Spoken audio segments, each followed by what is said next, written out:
You ever hear something you weren't meant to hear, something so sharp, so precise, it cuts through years of memories like they were tissue paper? That happened to me on a Sunday afternoon in October, standing outside our guest room with a laundry basket in my hands, listening through a half-closed door to a conversation that wasn't meant for me. My wife's voice, low but clear. Her sister's laugh, crackling through speakerphone. And then, like a pin dropped into a balloon. Honestly, if I had the chance to do it all over again, I don't think I'd marry him. That was the moment something inside me stopped. Not broke. Not snapped. Just stopped. Let me tell you how we got there, and what I did next. My name's David. I've been married to Lauren for 9 years. No kids, 1 dog, 1 modest house we worked our tails off to afford. From the outside, we were steady. Boring, even. We hosted book clubs and barbecues. Shared a joint calendar. Sent holiday cards with matching scarves like some Norman Rockwell knockoff. But beneath it, we'd been running on autopilot for years. You know the type, conversations about bills and schedules, not dreams or desires. The, "How was your day?" that doesn't wait for an answer. The kind of love that becomes routine, like flossing, good for you, but not exactly thrilling. Still, I never thought it wasn't love. I thought we were just surviving the busy years. I thought we were fine. That day, I was doing laundry because I always did laundry. Lauren was in the guest room on a call with her sister, Caroline. They talked every Sunday, wine in hand, recapping the week, harmless venting. I never snooped. I respected her space. But that day, I walked past the door and heard my name. And for reasons I can't explain, some instinct, some gut feeling, I paused. I stood there, basket on my hip, frozen by the sound of my wife's voice saying something about settling too young, and feeling like a roommate more than a partner. And then came the sentence. If I had the chance to do it all over again, I don't think I'd marry him. I couldn't move. Couldn't breathe. My fingers went numb holding the basket. Caroline laughed, one of those awkward laughs people do when they know something shouldn't have been said, but they're too uncomfortable to call it out. Lauren didn't take it back. Didn't soften it. Just said, "He's a good man." But I think I was just too scared to be alone. That was it. No anger in her voice. No cruelty. Just tired honesty. Like she was saying something she'd rehearsed in her head 1,000 times but never dared to speak out loud, until now. I backed away from the door, walked down the hall, and finished folding the laundry like nothing happened. Like the world hadn't tilted just slightly under my feet. I didn't confront her that night. I didn't say a word. Instead, I started ghosting her. Not in the dramatic, teenage sense. I didn't move out or block her number. No. I just stopped showing up. Emotionally. Mentally. Spiritually. I pulled back piece by piece, like someone slowly packing up a campsite before a storm hits. I stopped initiating conversations. Let her texts go unanswered a little longer each day. Didn't volunteer plans. Didn't ask how work was. I still did the dishes. Took the dog out. Paid the bills. But my heart vacated. And she noticed, slowly. Asked if I was tired. I said, "Just busy." Said I seemed distant. I said, "I'm fine." She didn't know that every time I looked at her now, I saw her sitting in that guest room, glass of wine in hand, telling her sister that I was a detour she regretted taking. 9 years. Gone in a sentence. So I did what you do when you hear a truth that undoes everything. I retreated. Quietly. Strategically. Until I could figure out if I was walking away from this marriage, or just from the version of it that no longer fit. If you had asked me the day before her birthday what I was going to do, I wouldn't have had an answer. I'd been ghosting Lauren for nearly 3 weeks at that point. Not in some loud, dramatic way, just slow fades. Short replies. Quiet exits. The kind of absence that doesn't scream, it just takes up less and less space until the room feels colder without anyone touching the thermostat. Her birthday landed on a Thursday. She always took it off work. Treated herself to a massage, then usually came home with a new book and a bottle of wine, ready to be celebrated. Normally, I would have made a big deal out of it, cooked her favorite meal, left a card somewhere thoughtful, maybe even surprised her with dinner reservations. This time, I bought a cake. Just a cake. Grocery store, middle shelf, generic frosting, no custom message. Something inside me wanted to do the bare minimum, not out of cruelty, but out of confusion. I didn't know how to be romantic with someone who, just weeks ago, told her sister she would have skipped marrying me altogether if she could rewind time. But I still brought the cake home. Because part of me, the part that still remembered our first kiss, the first apartment, the night we slow danced in the kitchen to no music, that part still wasn't ready to give up. Not fully. She was waiting in the living room when I walked in, barefoot, a blanket over her knees like she'd been there for hours. "Hey," she said. "You're home late." I held up the cake like some kind of peace offering. "Happy birthday." She smiled. But not the real kind. The kind that people give you when they're hoping you'll meet them halfway and they're already halfway hurt. We ate dinner, leftovers. I don't even remember what. Sat on the couch with a movie playing in the background. I couldn't tell you what it was. I was too busy measuring the space between us. We used to sit close. Now it felt like we were on opposite sides of a canyon neither one of us had the nerve to name. After the movie ended, she muted the TV and turned toward me. "Can I ask you something?" I nodded. "Are you okay? With us?" There it was. The question she'd been building toward for weeks. The one I knew would come, and still wasn't ready for. I stared at her, really looked at her. And she looked tired. Not just in the eyes, but in the soul. Like someone who had been carrying her own regret too long and wasn't sure if she wanted to drop it or hand it to me to carry with her. I thought about lying. About saying, "Yeah, I'm just stressed." That would have been easier. Cleaner. But lies don't heal anything.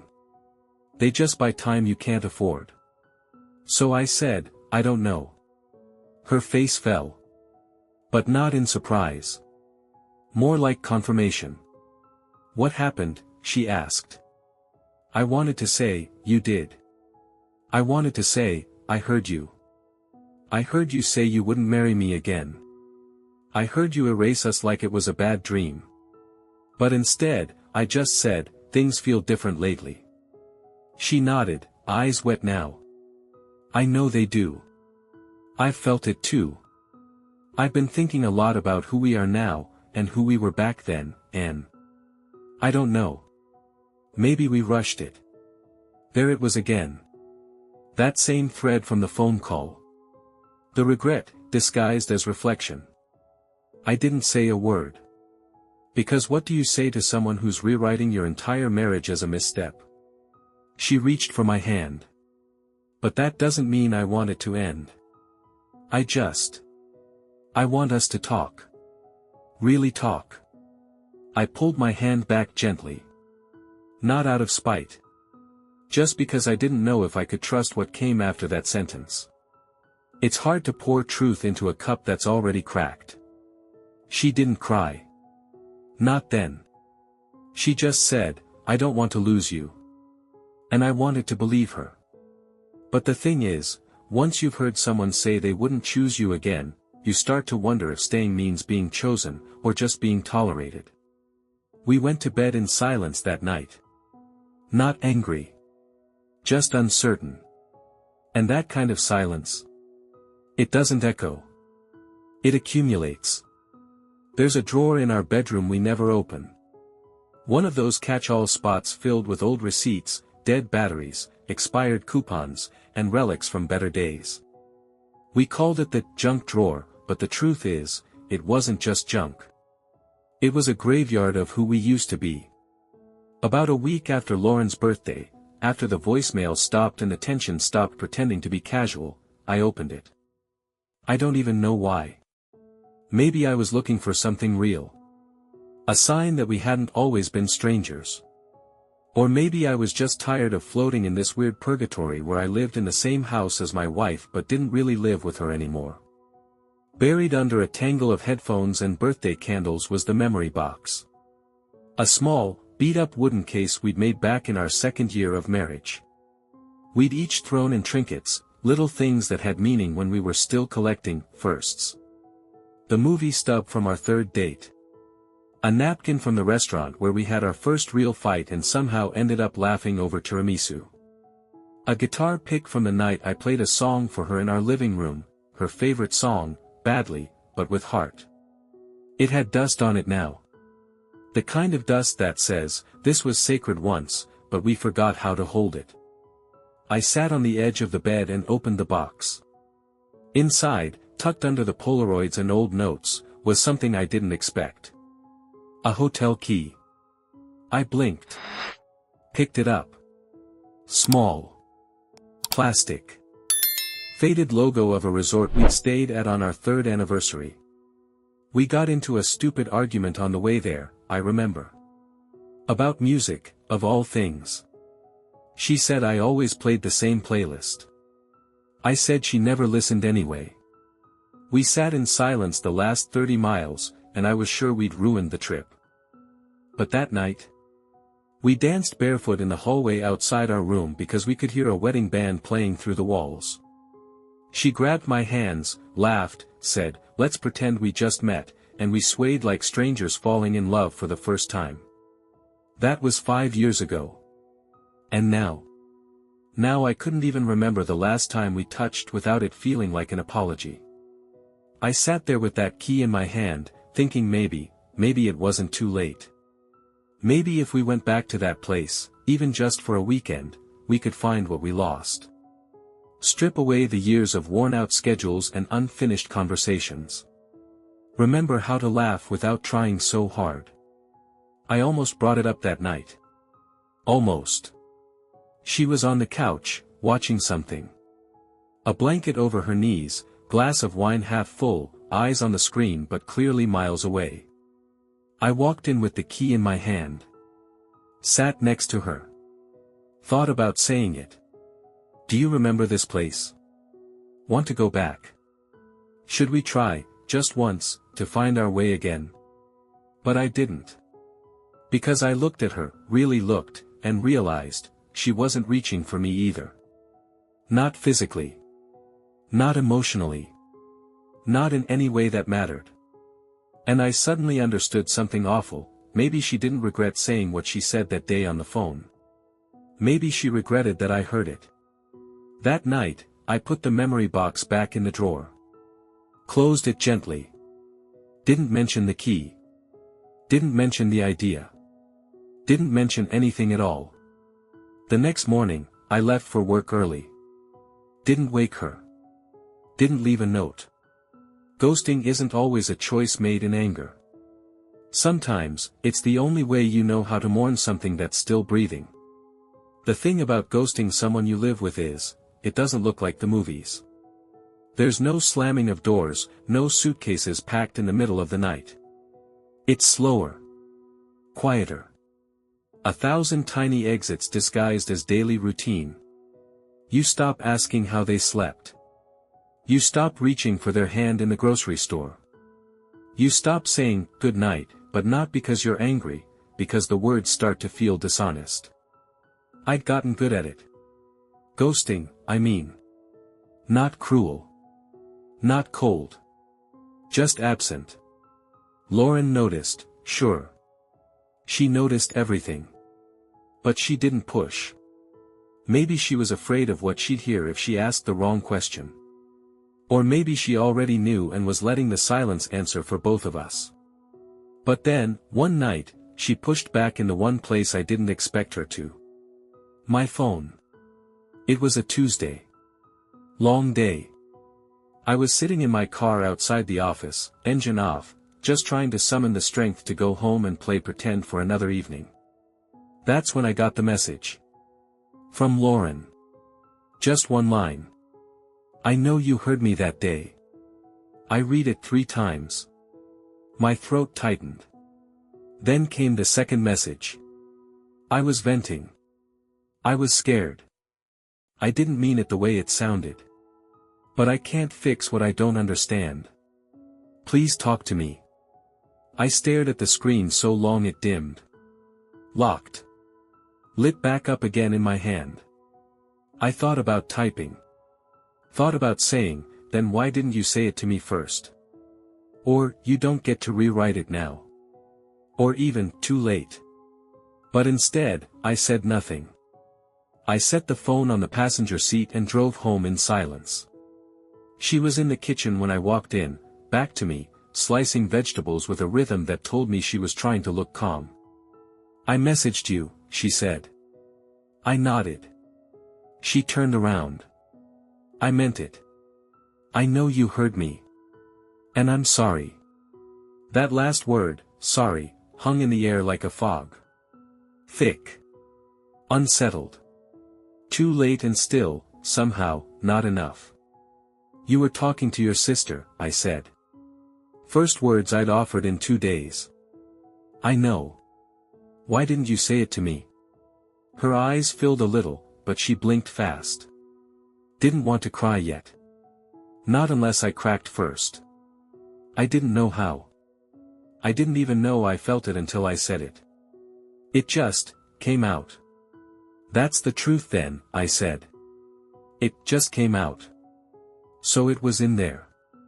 She nodded, slowly. It was.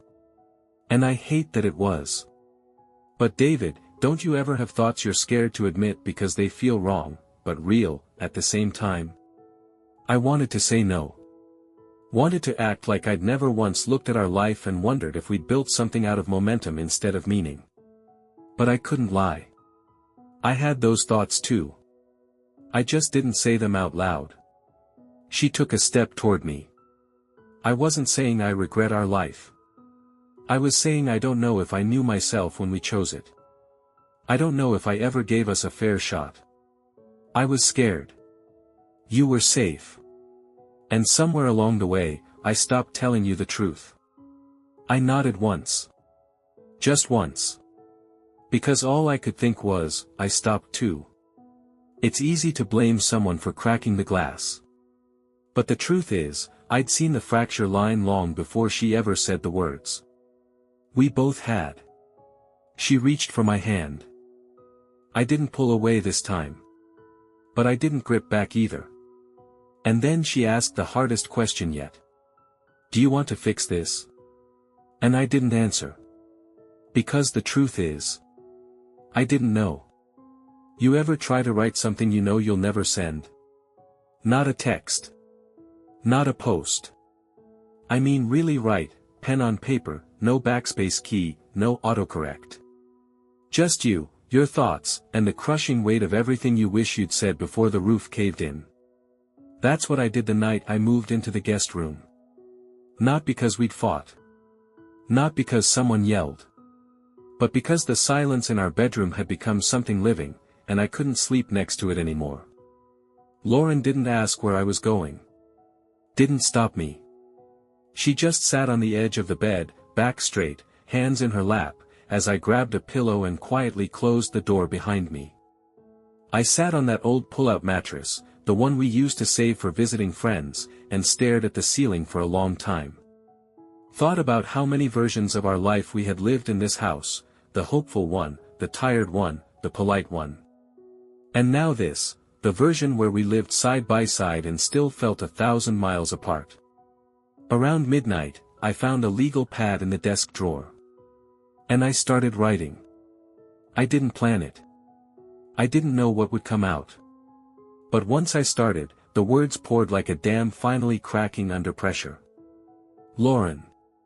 I heard you. I wish I hadn't, but I did. And I haven't been the same since. Not because you said it, but because you meant it. I could hear it in your voice. You didn't say it like it slipped out. You said it like you'd been thinking it for a long time. Like you were relieved someone was finally listening. And what breaks me is, it wasn't me. You told your sister. You trusted her with your truth. But not me. The man you married. The one who's tried, maybe not perfectly, maybe not boldly, but faithfully. I've never claimed to be extraordinary. But I showed up. I always showed up. And you made it sound like that wasn't enough. Like I wasn't enough. I don't know how to come back from that. I don't know how to look at our wedding photo and not wonder if you were already halfway out the door in your mind. I don't know how to make peace with the fact that the person I built a life with might not have chosen me if she had the chance to do it over. But here's what I do know. You were scared. So was I. You settled. Maybe I did too. You weren't sure who you were back then. Neither was I. But I chose you. Over and over. Even when it was hard. Even when it was quiet. Even when it felt like we were more roommates than soulmates. So now the question isn't whether you'd marry me again. It's whether you'd fight for this version of us, the scarred, tired, imperfect us, the one that's still here, still breathing, still hoping. And if the answer is no, please, just say it to me. Not through your sister. Not through silence. Just me. David. I folded the letter. Stared at it for a long time. Then slid it into the drawer, under an old manual for the pull-out bed. I didn't give it to her. Not because I was afraid. But because I wasn't sure she was ready to hear it.